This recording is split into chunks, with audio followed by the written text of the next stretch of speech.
Honorable Owen Bayer, member for Kilifi North. Okay. Thank you very much, Honorable Speaker. Honorable Speaker, first I want to thank and congratulate the MP for Ruiru for his robust legislation. The Honorable Kingara has brought several pieces of legislation into this House. And I remember when we came in the 12th Parliament, one of the motions to be debated from a fresh member was Kingara's motion, and I want to thank him.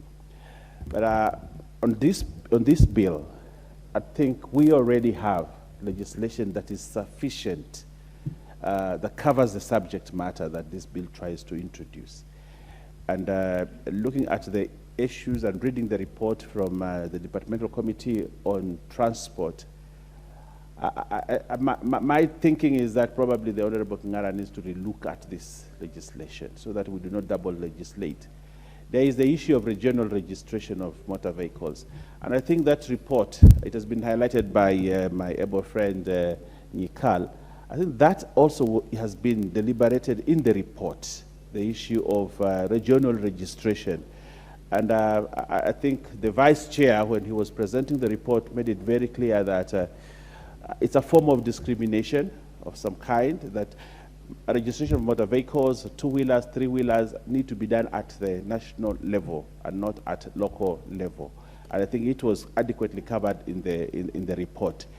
And if you look at the issues raised, yes, we have a problem within the border sector, and that is a fact. It needs proper regulation. It needs discipline.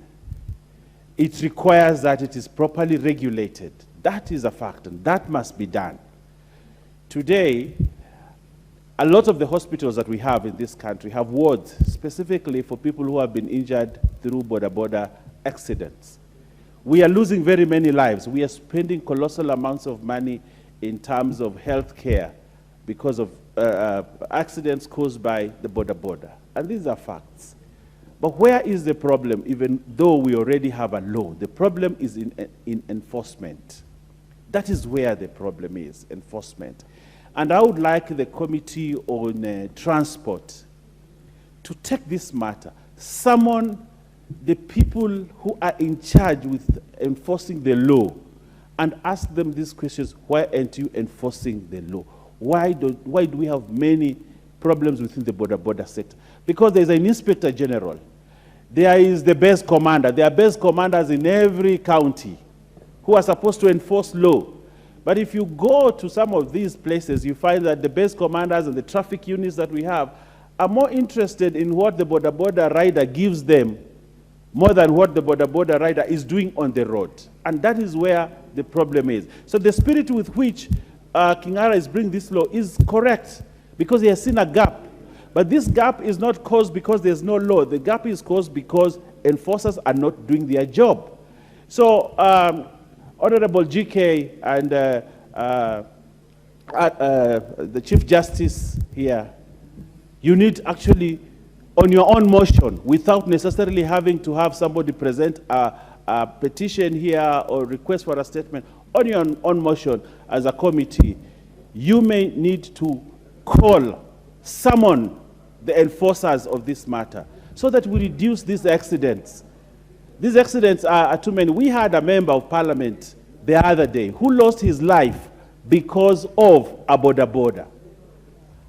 This we know, but how many other people? How many other people? Mama Mboga selling boga on the pavement of a road, and a border comes and runs over them and kills all of them. How many other people that two children going to school are carried by a border? Two children. There's an incident in my constituency where three children of the same mother were being carried on one border.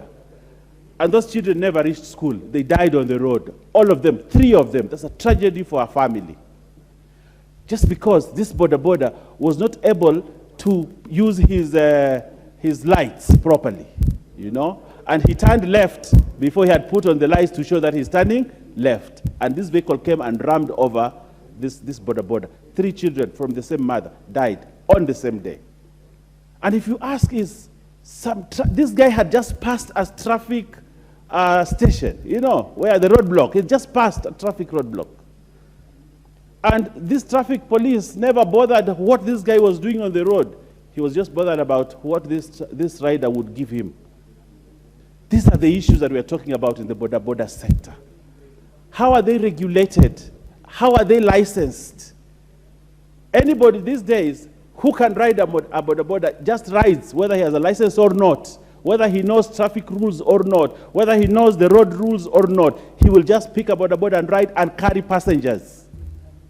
And yet, we have traffic enforcers on the road, and they don't look at this. I have never seen a situation where a boda has been stopped at a roadblock and he's asked for a license.